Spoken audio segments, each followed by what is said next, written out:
السلام عليكم ومرحبا بكم في قناة حلويات الياسمين. ان شاء الله كامل تكونوا بخير وبصحة جيدة. راني جبت لكم كعكات بالطرية ما شاء الله يذوبوا في الفم. الوصفة تاع اليوم سهلة بالبزاف البنات، خاصة المبتدئات. نحتاجوا البنات عندنا 3 كيلات تاع الفارينة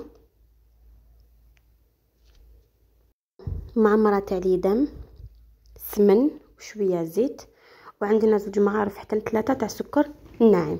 الكيله اللي كيلت بها ليدم هي اللي كيلت بها الفارينه، نفس الكيل.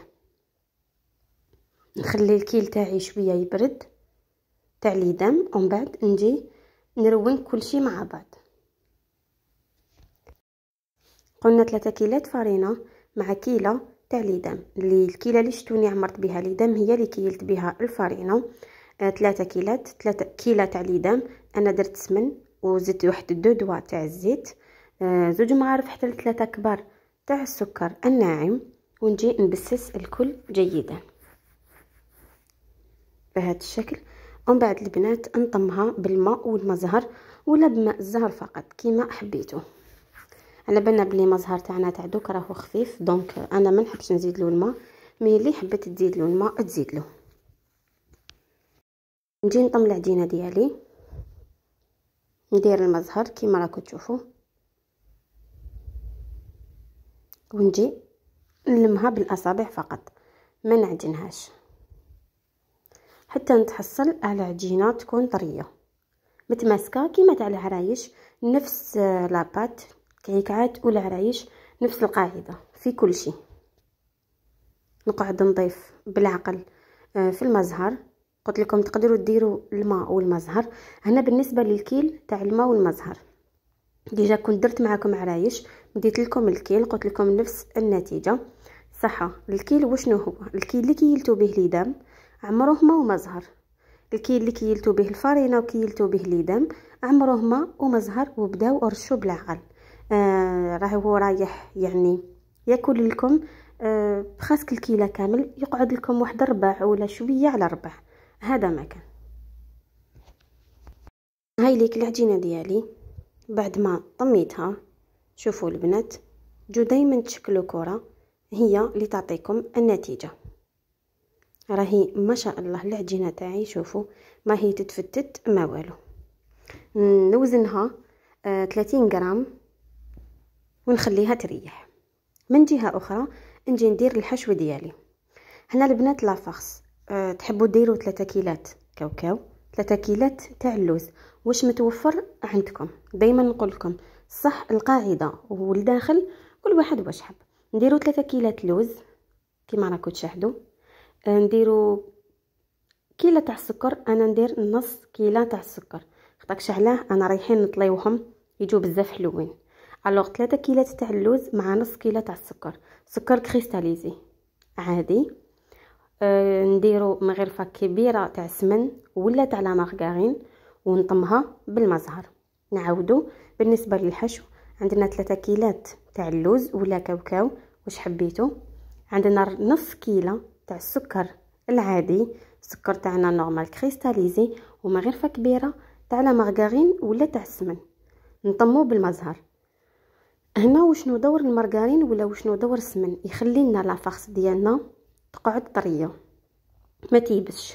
خاطرش الكثير من المبتدئات ولا حتى اللي راهم يخدموا هكا الكاطو في المنزل امهاتنا دائما عندهم مشكل، يقول لك تجيني لافاخس يابسه. وعلاش تجيك لافاخس يابسه؟ على خاطرش كثروا لها ديجا السكر وتجو تعجنوها بزاف. اني وريت لكم العجينه تاع الكعكات وزنتها 30 غرام. نفرغ السكر ديالي في الحشو، ندخل هذاك السكر ونجي ندخل هذاك المورسو تاع السمن ولا لا مارغارين مليح مع اللوز ولا الكاوكاو ديالي. ومن بعد نبدا نضيف في المزهر تدريجيا بالعقل برك. المزهر جامي ترموه على خطره خاطرش يجري لكم الحشو تاعكم، ارموه غير بالعقل بهذا الشكل. الكعكات تحبوا توزنوهم 30 تحبوا 35 غرام، كل واحد واش يحب الكبر تاعهم. هما ما يفوتوش 35 غرام. نجي نرش تدريجيا.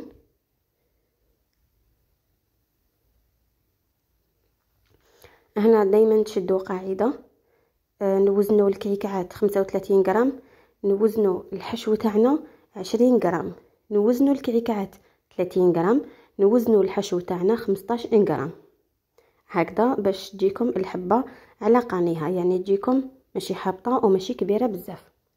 نجيبوا هاد لي مول اللي راكم تشوفوا فيهم تاع الحديد، ولا لي مول تاع سيليكون اللي خرجوا بكري اللي كنا نستعملوهم عادي تاع الكعكات، ونجي نخدم بهم. هنا راني ديجا شعلت الكوشه ديالي باش تبدا تسخن. نحل العجينه تاعي بهذا الشكل،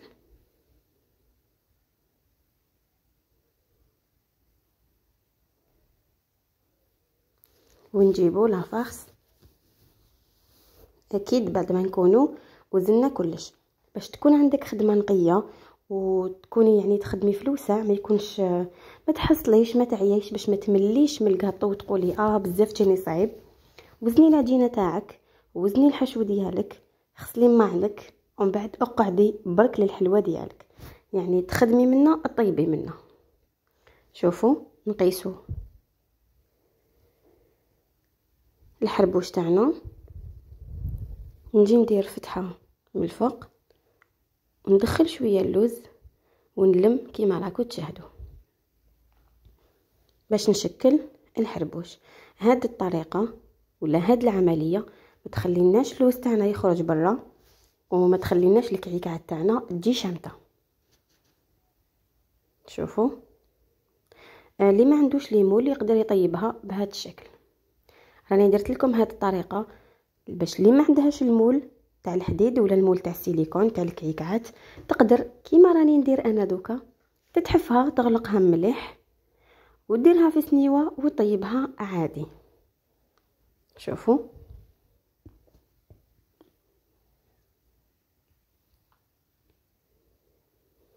نديروها في المول.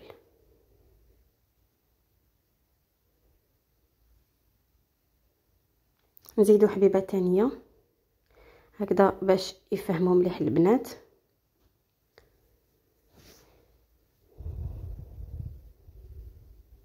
نحلو دايما العجينه تاعنا مليح، نجيبو اللوز ولا الكاوكاو ونروليو العجينه تاعنا، نرقوها باش ما تقعدناش معبنه بهذه الطريقه، ونجي نغلق المره الاولى مليح على اللوز ولا على الكاوكاو باش ما يتقطعليش في الوسط، ومن بعد نمشي هذاك اللوز ديالي مع العجينه مليح توجور نغلقو كوتي ونخلو كوتي واحد محلول. هنا تقدروا تستعينوا بشويه تاع الماء في صباعكم باش تغلقوا الحافه، ولكن تتغلق معكم عادي. شوفوا انا ما راني نستعمل ني ماء ني والو. هذه الطريقه تسهل عليكم الخدمه بالبزاف. شوفوا ابسط ما يمكن. قلت لكم اللي ما عندهاش كامل هاد ليمول تقدر هذه الطريقه تستعملها وتطيبهم في سنيوه عادي. انا نكمل الحبيبات ديالي ومن بعد نشوفوهم طيبين. نجي نوجد معكم الطليه البنات. دائما تقولوا لي ديري لنا طليه واحده اخرى، ديري لنا طليه واحده اخرى. حبيتو كامل طليه تاع الحليب، يبقى راني جبت لكم الطليه تاع الحليب. واش نحتاجو للطليه تاعنا؟ عندنا واحد بياض البيض يكون بدرجه حراره المطبخ اكيد، عندنا نص فنجان تاع الحليب، الفنجان تاع لاتاي نقيسو به، ولا نستعملو 6 مغارف تاع الماكله. نزيدو نديرو نص فنجان تاع الزيت بهذا الشكل،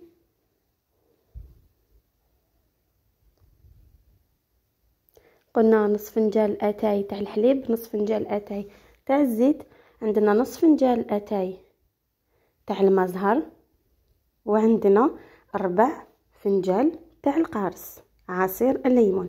هنا بالنسبه لعصير الليمون نعصروه البنات ومن بعد واش نديرو؟ نصفيوه في الصفايه باش نروحو نستعملو به. خاطرش لو كان ما نصفيوهش هادوك تخات الشتا الصغيورين القشور هم رايحين يشمتونا كامل الحلوى تاعنا. نجي نخلط المقادير. قلت لكم نص فنجان تاع لاتاي ما يعادل 6 مغارف تاع العشاء تاع الماكله. يعني اللي ما عندوش كاس تاع لاتاي يقدر يدير المغرفه تاع العشاء ويكيل بها عادي. نديروا القليل من الملون الابيض شويه برك. هاد الكميه اللي حنمدها لكم اليوم تطلي لكم 30 حبه، تطلي لكم 30 حبه بالتمام والكمال. حنستعملوا فيها باكي ونص تاع السكر الناعم ولا باكي وشويه فوق النص. نجي نغربل سكر كلاص ديالي مليح بهذا الشكل حتى نكمل الكيس كامل. هنا راني نضيف ومن بعد نخلط بكافه تاع اليد. الطاليه تاعي راهي واجده. شوفوا درت لها القليل من الملون البنفسجي والقليل من الملون البني باش تمد لي هاد لا كولور جو غوز رايحه للماغون، اللون يكون شباب. درت لها شويه تاع الموف وشويه تاع الماغون. طليتهم خليتهم يقطروا. طريقه تاع الطلي تحبوا ديروا بلابوش تحبوا بيدكم تحبوا كيما حبيتوا. نقطروهم مليح فاش حبيتوا الشباك تاعكم ولا ومن بعد نخلوهم ينشفوا.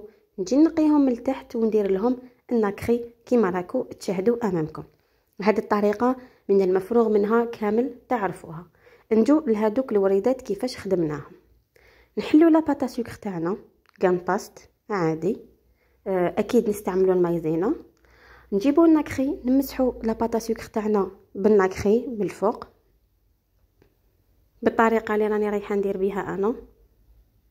ونجيبوا المول تاعنا تاع الورده. هاد لي مول بيوضه كامل تلاقيتو بهم في الاسواق راهم يجوا 4 في باكي واحد، يجي الصغير واللي فوقو والكبير كامل. نتوما تستعملوا هذاك الكبير كاع. هذا اللي راني ندير به انا. نجي نطبع 2 وردات كل حبه تسحق 2 وردات بهذا الشكل.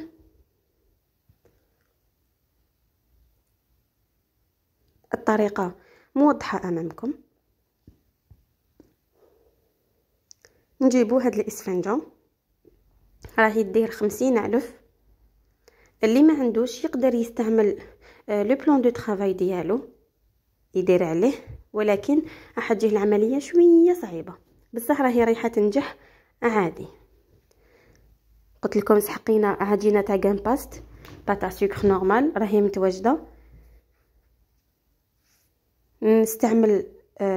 نستعين عفوا بلا مايزينا باش نحلها مليح. نحلوها رقيقه. ومن بعد واش نديرو؟ نديرو عليها النكري باش تقعد تبريي. نطبعها وريدات بالمول الكبير كامل. ومن بعد نستعمل هاد لوتي بول كيما راكو تشاهدوا. كاين اون بلاستيك وكاين هادو تاع الحديد. انا نحب تاع الحديد باسكو خير من تاع البلاستيك ملاح، ولكن نتوما واش يتواجد عندكم في المنزل. ونجي ندير هاد البتيلات بهذه الطريقه. شوفوا راني زوميت لكم باش يبان لكم الفيديو مليح بهذا الشكل. نزيد الحبيبه الثانيه. قلت لكم كل حبه تاع كيكات تسحق 2 وردات بهذا الشكل. اسهل من هاد الورده ما كاش. بسطت لكم الامور درتها سامبل كي العيد. كانت بعثت لي وحده عندها 18 سنه هكاك، بعثت لي واحد الموديل في هاد الورده. قالت لي جاتني بزاف واعره ما عرفتش نخدمها حبيت نديرها للعيد. يبقى راني درتها لك. ما تنساوش برك البنات كي تكونوا تشوفوا في الفيديو ديروا جيم وخلوا لي تعليق وبارطاج مع احبابكم. جيبوا الحبيبه تاعنا تاع الكعكات بيان سور نديروا لها شويه غراء من التحت باش نحطوا الوريده تاعنا بهذا الشكل. ونجي نضغط القليل برك في الوسط باش تتقبب الحبه تاع الورده باردون منا ومنا. شوفوا جات ما شاء الله.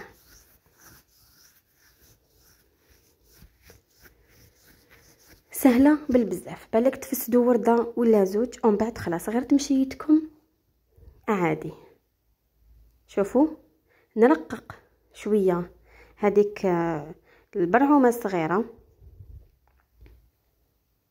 نرقق شويه ومن بعد نبدا ندور بهذه الطريقه. ما تخلوهاش خشينه، خاطرش لو كان تدوروها راهي رايحه تجي شامته ولا كابابل تتقطع لكم. الوغ واش ديروا؟ نرقوها شويه ومن بعد نبدا ندور في الحواف. شوفوا نرققها شويه ومن بعد نبدا ندور. يدكم نحطوها جو رانا نكتبو بستيلو عادي ونخدم باش نكونوا الاز. طريقه سهله وموضحه امامكم بالتفصيل. ما جربتش الفيديو خليته على حاله.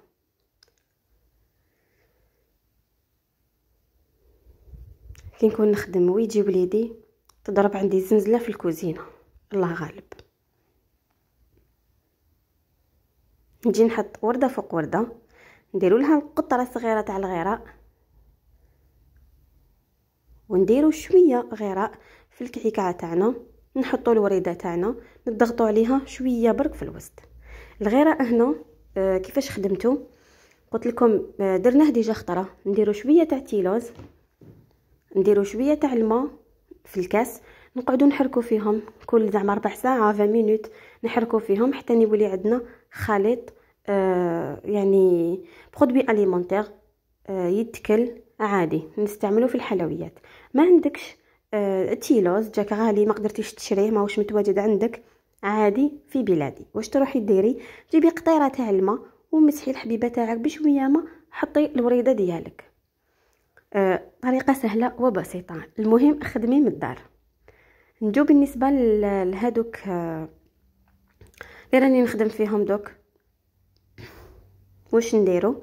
نشدو شويه تاع عجينه السكر، نديروها كبيرات كيما راكم تشوفوا بهذا الشكل. هاد الحبيبات اللي راكم تشوفوا فيهم هذه شوكولا تتباع بالميزان، راهي متواجده الوان واشكال واش حبيتوا.